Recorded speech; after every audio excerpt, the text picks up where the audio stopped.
Bienvenue et bonjour Robert Ménard. Bonjour. Et merci de votre présence. Vous êtes le maire d'hiver droite de la ville de Béziers. Une autre ville, Robert Ménard, celle de Bordeaux, se réveille sous le choc après une attaque au couteau hier soir qui a fait un mort et un blessé grave avant que la police ne tue l'assaillant qui portait un camis selon une vidéo qui circule largement sur les réseaux sociaux. On va toujours rester prudent évidemment à ce stade.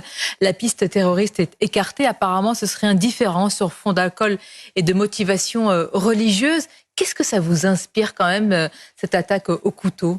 Mais comme tout le monde, ça fait peur. Ça fait peur parce que là, on ne peut pas dire... Moi, je connais un peu Bordeaux, c'est pas un quartier périphérique de Bordeaux. Miroir d'eau, ouais. C'est le truc le plus touristique que vous trouvez à Bordeaux. Ça veut dire que vous vous dites, ça peut être partout. Ça peut être partout. Ça, c'est la première chose. La deuxième chose, je suis très prudent. Moi, je commence pas à parler de charia et tout, comme je l'ai entendu dire. Vous savez, la politique, elle vous permet pas de dire n'importe quoi à n'importe quel moment. On va voir. Et puis, globalement, il y a aujourd'hui un développement d'une violence dont, attendez, moi, elle me laisse abasourdi et un peu impuissant. Parce que j'ai le sentiment que, écoutez, moi, chez moi, j'ai fait des efforts. On a multiplié la police municipale, les effectifs, les caméras de vidéo, qui est bien sûr armée. Attendez, je me suis fait traiter de tous les noms d'oiseaux, je m'en rappelle. Parce que vous avez voulu armer, et que vous avez armé la police municipale. Attendez, vous voulez que je l'arme pas? Vous vous imaginez, ils sont en première ligne. Qui arrive les premiers sur des affaires comme ça, 9 fois sur 10? C'est la police municipale. Et vous voulez les laisser, bras ballants, quoi? Ils vont se faire tuer pour nos beaux yeux, parce qu'on aurait, je sais pas quoi, dans nos têtes, qui nous ferait dire que il faut pas armer la police. Armer la police, c'est leur donner les moyens de nous protéger et de se protéger. Tout le monde n'est pas d'accord avec vous. Justement, à Bordeaux, les écologistes ont voté contre. La veille, récemment, oui. mardi. Enfin, c'est pour vous dire où va se loger l'idéologie. C'est-à-dire, au lieu d'être pragmatique, de se dire, oui, attendez, moi je trouve qu'il y a une partie de l'argumentation qui est la leur, qui est juste. C'est vrai que normalement, l'État devrait s'occuper de la sécurité et les mairies, elles n'auraient pas à le faire. Mais aujourd'hui, on le fait. Aujourd'hui, je vais pas dire aux gens, attendez, il n'y a pas assez de policiers nationaux, s'il y en a demain, ce sera tant mieux, s'il y en a pas, je fais rien. Donc je fais quelque chose. Mais aujourd'hui, décider, mais les écologistes, c'est des idéologues à l'état pur, des idéologues à l'état pur. Qu'est-ce qu'ils ont dit ? Ils ont dit que c'était c'était populiste. Voilà, pour pas tomber, baigner dans le populisme. Donc vous seriez un populiste. Attendez, mais il y a 80% des Français qui sont populistes, madame, parce que si vous demandez aux Français s'ils ont envie que leur police municipale soit armée pour les protéger, j'attends de voir, en dehors de la secte écologique, qui va dire non. Mais enfin, c'est du délire. Mais enfin, attendez, ils nous ont habitués à ça dans toutes les villes qu'ils dirigent. Mais là, c'est le lendemain. Le lendemain. Je dis pas que ça aurait réglé les problèmes. Je suis pas fou. Mais je dis que ça rassure les gens et ça fait que cette police de proximité, c'est la police municipale. C'est elle que les gens croisent. C'est elle qu'on voit dans la rue le plus souvent. Celle-là, oui, elle a besoin d'être armée parce on a besoin d'être défendu. C'est aussi bête que ça et c'est pas de droite, de gauche. Tout le monde, à peu près sensé, pense ça. Plus largement, Robert Ménard, pas un jour, malheureusement, ces derniers temps, sans qu'un adolescent ne soit tué ou gravement blessé. Chemseddine à Viry-Châtillon, Samara à Montpellier, encore un adolescent avant-hier à Romans-sur-Isère. Le pédopsychiatre Maurice Berger, invité ce matin sur Europe 1, affirme que tout était écrit à l'avance, que lui et d'autres ont prévu ce qu'il appelle cette barbarie et que nous n'avons pas à être désarmés parce que nous n'avons pas à être surpris aujourd'hui. Est-ce que vous êtes d'accord avec ce diagnostic ? On aurait pu l'anticiper, on aurait pu le prévoir ? Je sais pas. Ce que je constate, c'est que la violence, elle est de plus en plus jeune. Vous avez vu les âges ? 15 ans. 15 ans. Des agresseurs, 11 ans, madame. 11 ans. 11 ans. Pardon, ça me rappelle quelque chose. Moi, je sais pas, je sais ce qu'on pourrait faire. Je me rappelle qu'en 2014, quand je suis élu maire, je prends une décision. Vous allez voir, c'est pas pour parler de moi. Je prends une décision toute simple. Les enfants de moins de 13 ans, pourquoi je dis enfants de moins de 13 ans? Puisqu'à moins de 13 ans, tu ne peux pas aller en prison, c'est la loi en France. Donc les enfants de moins de 13 ans ne peuvent pas sortir seuls, sans adulte, après 11 heures du soir. Enfin, moi j'ai des enfants, j'aurais pas imaginé une seconde qu'ils se promènent tout seuls dans ma ville, tranquille, après 11 heures du soir, à 2 heures du matin. Attendez, c'est monté jusqu'au Conseil d'État qui m'a obligé à retirer cet arrêté. Vous pensez que c'est pas du bon sens de dire que des gosses après 11h du soir, leur place, c'est au lit. Et quand ça se passe dans la journée, et quand ça se passe à la sortie de l'école, c'est le cas pour Viry-Châtillon, c'est le cas pour Montpellier et pour Samara, quand on peut lyncher pour une affaire de réputation, quand on peut tuer pour une raison, entre guillemets, futile, et quand on parle de crime d'honneur en France ou de déshonneur, que reste-t-il? J'emploie un mot qui a été employé lui-même par le président de la République, des civilisations aux civilisations. Que reste-t-il des civilités élémentaire? Oui, attendez, le chef de l'État, il a raison de dire ça. Et après? Mais attendez, oui, non, mais attendez. Mais en même temps, 3 jours avant, il parle d'oisiveté. Il faut s'entendre, il faut commencer par dire les choses. Écoutez, moi, je vais dans des collèges, dans des lycées, dans des écoles, dans ma ville. Tout le monde a peur. Pas que les enfants, les enfants ou les jeunes, de leurs voisins qui seraient violents. Les profs, ils ont peur. Les dirigeants d'école, ils ont peur. Les profs, ils ont peur parce qu'ils se disent ça va rendre invivable la classe. Les profs, les directeurs d'école, ils se disent attention, ça donne une mauvaise image de mon établissement. Tout le monde craint les choses. Et aujourd'hui, c'est comme il n'y a pas. Vous me disiez si on a laissé faire. Oui, par exemple sur la famille, sur les familles. À force de dénigrer la famille, à force de fragiliser la famille, à force de voir des endroits où il n'y a plus en réalité de vraies familles, où ils vont se réfugier ces jeunes? Dans des bandes, dans des clans, dans la communauté, c'est-à-dire tout ce qui est facteur pas de bonne éducation, et oui, ça existe, la bonne éducation, mais facteur au contraire, vous savez, des valeurs les plus terribles. Il y a ça. Pardon, vous êtes une fille, madame.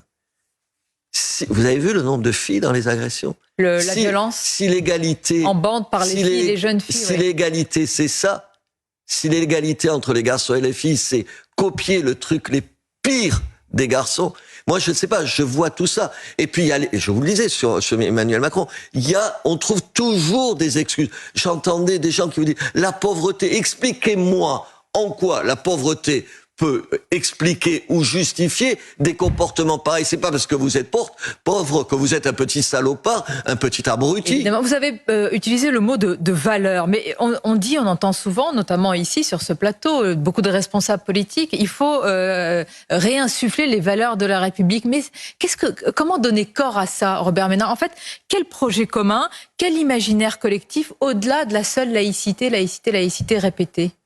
D'abord, je crois qu'il faut laisser rien passer. Rien passer. Or, moi, je le vois, tout le monde, même à mon niveau, on laisse passer. On est fatigué de dire les mêmes choses que vous venez de dire, et donc on finit par dire ça, c'est pas si grave, et le tolérable ou l'intolérable recule de plus en plus. Moi, je me méfie de ces incantations. C'est-à-dire, les valeurs républicaines, madame, qu'est-ce que ça veut dire concrètement? Déjà, pour nous, c'est un peu mystérieux, mais pour nos enfants, qu'est-ce que ça veut dire, les valeurs républicaines? Pardon, les valeurs, c'est des choses simples, c'est à l'école, on se lève quand un adulte rentre, à la maison, on parle pas n'importe comment à ses enfants, les parents dénoncent les comportements des enfants quand ils se comportent mal. Il y a des quartiers, pas toute la France, mais il y a des quartiers où il y a une solidarité communautaire ou de lieu qui est inacceptable. Que dit la maire de Romans-sur-Isère, Marie-Hélène Torraval, affirmant que personne ne l'écoute. Bon, elle a été extrême droitisée, tout ce qu'on sait. Attendez, vous de même d'ailleurs. Moi je mets en cause dans certains quartiers le fait qu'il y a personne qui dénonce les comportements alors que tout le monde sait qui c'est, et on vous dit vous êtes d'extrême droite. Je suis pas d'extrême droite, je suis soucieux de ces gens-là, madame. Donc on dénonce, ces quartiers. On ne laisse rien passer. On laisse rien passer. Mais qu'est-ce qu'on offre par ailleurs pour justement gagner cette bataille culturelle face à des offensives? Si vous me demandez à moi, je vous dirais qu'il y a des valeurs qui sont plus importantes que notre quotidien, mais tout le monde n'est pas obligé de les partager. Moi, je pense que si on pense pas qu'il y a des choses qui valent mieux que soi, que on n'est pas le centre, le miroir, le nombril du monde. Vous construisez pas une société. Mais peut-être que je me trompe. Non, vous avez raison. Réapprendre l'empathie, la culpabilité. C'est ce que disait le maire d'ailleurs de Viry-Châtillon en larmes après la mort de Chemseddine. Et il dit il faut réapprendre à punir. Oui. La phrase paraît si simple et évidente. Dès que vous dites aux gens, aujourd'hui, dans un média, vous dites, écoutez, tu fais une mauvaise action, on te punit. Regardez, un domaine. Aujourd'hui, si vous êtes condamné à moins de 6 mois de prison, vous n'allez pas en prison. Attendez, je ne sais pas, moi, je suis pas un spécialiste de ça. Mais ça veut dire quoi? Ça veut dire que c'est pas si grave que ça. Ça veut dire que c'est pas si grave d'être condamné jusqu'à 6 mois de prison. Moi, il y a des pays, mais en Europe, aux Pays-Bas par exemple, où tu es condamné à 1 mois de prison, tu fais 1 mois de prison. Tu es condamné à 2, tu fais un condamné à 2. Sinon quoi, tu rentres comme un petit caïd, tu rentres dans ton quartier et j'ai pris 6 mois de prison et je suis là. Vous imaginez. Puis donc on paye tout cela, selon vous? On paye tout se laisser aller là. Et en même temps... Mais enfin, on paye. Des jeunes payent. 15 ans, oui, 16 parce ans. que, et oui, mais parce que c'est ça, madame. Parce que c'est pas vrai que c'est pareil partout. C'est là où il y a un discours stupide à tenir, en particulier par la droite de la droite. C'est pas vrai partout, ça. Il y a des quartiers où il y a cette violence. Donc il n'y a pas un ensauvagement général, une décivilisation générale. Vous dites que c'est localisé. Mais madame, il y a des gens qui échappent. Quand vous avez de l'argent, vous échappez à ça. Quand vous avez de l'argent, vous déménagez. Quand vous avez de l'argent, vous mettez vos enfants dans une école privée, pas celle qui vous est assignée par la carte scolaire. Quand vous avez de l'argent, vous vous en sortez. Évidemment, c'est ça. Et le problème, c'est que peut-être, pardon de tenir un discours ici, ça, peut-être que les gens qui nous informent, peut-être que les gens qui nous décident, peut-être les gens qui dirigent, ils vivent pas au quotidien ça. L'intérêt des maires, c'est que si moi j'habite dans un quartier qui est quand même un quartier de la politique de la ville, vous imaginez, de toute façon, je suis confronté à ça tous les jours. C'est pour ça qu'il faut nous écouter un petit peu plus. Pas moi, pas les moi. Maires, vous, Marie-Hélène Torbal, le maire de Viry-Châtillon, oui, tout ce qui touche à l'étiquette politique. Mais on s'en fout de l'étiquette politique des gens. Je m'en contrebalance. Dans l'actualité européenne, Robert Ménard, et qui nous concerne évidemment au premier chef, le pacte asile-immigration, il a été adopté hier, ça fait des années qu'il est en discussion. Alors c'est intéressant, la tectonique des plaques politiques. Le Rassemblement national combat ce texte. Selon le RN, ça aggrave la submersion migratoire. La gauche le dénonce aussi pour d'autres raisons. La majorité présidentielle affirme qu'il s'agit de durcir le contrôle des arrivées aux frontières de l'UE avec un filtrage obligatoire et il est vrai, une solidarité entre États. Une seule question, est-ce qu'il va être utile ce texte selon vous? En partie, oui. Comment on juge toujours tout blanc ou tout noir? C'est mieux que s'il n'existait pas, mais vous plaisantez. Vous comprenez alors la position du Rassemblement national qui dit non, je ne le vote pas. Mais non, ils ont tort. Tu peux pas être jusqu'au boutiste. Bien sûr. Attendez, moi je vous prends un seul exemple. Vous savez, donc on va à l'entrée de l'Europe, pour aller clair, on va mettre des centres fermés où on va interroger les gens, contrôler leur identité, regarder leur empreinte digitale, et ceux qui ne correspondent pas un minimum à la politique d'asile en Europe, 1 million de gens, 1 million à près d'1 million, un peu moins d'1 million, ont demandé l'an dernier le droit d'asile. Et moi, j'y suis attaché au droit d'asile. Donc simplement, on ne veut pas que ça devienne une filière d'immigration. Ce qu'il est en partie, oui. Attendez, tout ça, c'est bien. Il faut qu'ils écoutent le Rassemblement national. C'est bien. Alors c'est vrai que par exemple, moi je trouve, vous savez, les mineurs non accompagnés, et Dieu sait que dans un certain nombre de villes c'est un problème, parce que vous n'êtes pas sûr qu'ils soient mineurs, et comme ils sont en bande, ils font un certain nombre de conneries. Et le mot connerie est pas suffisant. Attendez, tout ça, bien sûr que ça va passer loin, mais c'est mieux que rien. Qu'est-ce que c'est cette politique où, si c'est pas tout ce que je dis, tout ce que je veux, je vote contre? Moi non, je vote pas contre. Je trouve que c'est mieux. Et même, attendez, honnêtement, ils vous disent la répartition. Attendez, en Italie, vous seriez italienne, madame. Précisons que c'est pour soulager les pays comme l'Italie, comme la Grèce, qui sont les premiers. Je prends l'Italie à dessein, parce que c'est pas l'extrême gauche qui dirige l'Italie aujourd'hui. Ce qui se passe à Lampedusa. Attendez.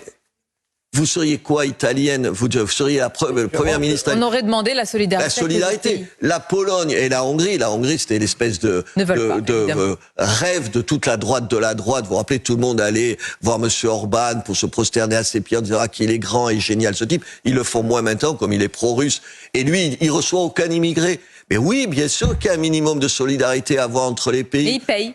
Mais tu payes. Oui, mais voilà, tu payes. Mais non, mais l'Union... oui, il y a certains qui veulent ni payer, ni répartir les gens. Mais c'est leur droit, c'est leur souveraineté, si je puis dire. Oui, enfin, attendez. Oui, et qu'est-ce que vous dites aux Italiens? Vous leur dites, on est dans l'Europe, mais nous, on a les problèmes, et vous, comme vous êtes loin des pays du Maghreb, vous n'avez rien à faire. Donc la solidarité européenne prime sur la souveraineté nationale. Dans ce cas-là, oui. Enfin, sinon, on se tire de l'Europe. Mais sinon, tu ne demandes pas les avantages européens. Moi, je suis profondément européen. Je pense que ça règle un certain nombre de problèmes. Ça les règle pas tous. Il y a une bureaucratie européenne, tout ça. Mais enfin, quand même, sur un certain nombre de mesures, on est bien content d'avoir eu l'Europe quand il y a eu la Covid. Par exemple, on est bien content que sur ce qui se passe en Ukraine, l'Europe, elle soit forte et elle réponde d'une même voix. Enfin, je préfère ça que de se D'une même disputer. voix, ça dépend. Mais je note, oui. Mieux qu'avant. Enfin, mieux qu'avant. Bon, vous n'arrivez pas jusqu'à dire qu'il y a une défense européenne. Mais j'en rêve. Oui, mais justement, c'est un rêve, un mythe, mais pas encore une réalité. Attendez, mais vous avez la moitié de la droite française. Dès que vous leur parlez de défense européenne, ils vous envoient la figure Charles de Gaulle, disant « Eh oui, comme vous imaginez ». Qu'est-ce que je m'en fiche, moi, d'ailleurs, de ce qu'a dit Charles de Gaulle il y a 20 ans. C'est pas un oracle, c'est pas la Bible. Il peut s'être trompé. Eh oui, il a le droit de s'être trompé. C'est un peu la statue du commandeur qui nous reste. Non, mais ça va bien 5 minutes. Oh. Enfin, le monde, il est plus le même. On parlait de la violence. Ouais. La violence à l'école, elle est pas le même. Et leur vision peut prévaloir. Non, vous avez l'air sceptique, ça m'intéresse. Non, mais ce que je veux dire, c'est que j'en ai marre des saintes écritures perpétuelles, ou alors dans le domaine politique, c'était à droite, si De Gaulle a dit un truc, il faut dire la même chose. Moi, non, je pense pas. Je pense que le monde change et que l'Europe, aujourd'hui, c'est une bonne chose. Et si on avait, pour répondre à votre question, ce qui a été décidé sur les frontières de l'Europe, c'est mieux que rien. Si on pouvait faire les mêmes contrôles dans les pays d'origine de l'immigration, c'est-à-dire dans les consulats et tout, ce serait encore mieux. Mais là, c'est quand même un peu mieux. Alors moi, je suis pragmatique. Si c'est un peu mieux, j'applaudis. Une dernière question sur les sondages, la photographie à l'heure actuelle, avec, semble-t-il, le Rassemblement national dans les intentions de vote, qui écrase tout sur son passage. Est-ce que c'est déjà plié, selon vous, Robert Ménard ? J'en sais rien, parce que... Ça vous intéresse ? Vous regardez, vous suivez tout cela ? Je crois que c'est surtout un référendum contre M. Macron. Je crois qu'il y a une telle lassitude d'un discours où le chef de l'État a dit une fois un truc que j'applaudis, le lendemain il dit le contraire. Je me dis mais comment tu peux passer d'une chose à l'autre ? Je crois que M. Bardella profite de ça. Il a raison. En fait, tant mieux. C'est le jeu politique. Est-ce qu'aujourd'hui on va sortir de cette élection avec un certain nombre de réponses à nos problèmes ? Je crois pas. Est-ce qu'on discute vraiment de ce que peut faire ou pas l'Europe ? Je ne suis pas sûr. Je ne suis pas sûr. Je crains toujours dans la politique, comment vous voulez dire, les gens les moins allumés, les plus responsables et tout ça, ils soient pas entendus. Ouais, ils soient pas entendus et ça me navre. Et qu'est-ce que vous voulez que je vous dise ? Je voulais dire que c'est pas comme ça qu'on sortira de nos situations. Et vraiment, on a un problème. Vraiment. On n'a pas un problème partout, mais dans un certain nombre d'endroits en France, c'est un problème dont je ne crois plus que personne soit capable de le maîtriser. Merci Robert Ménard. Nous parlerons la prochaine fois parce que c'est un long débat sur la fin de vie. Je sais qu'il vous touche personnellement et qu'il faut du temps pour aborder ce genre de sujet. Je vous dis à bientôt. Il faut faire attention là aussi. Le pour-contre, c'est peut-être un tout petit peu plus compliqué que ça. Que oui, plus nuancé évidemment. Je vous dis à très bientôt. Merci Robert Ménard. Merci Sonia Mabrouk, merci Robert Ménard. Vos signatures Europe 1 dans un instant.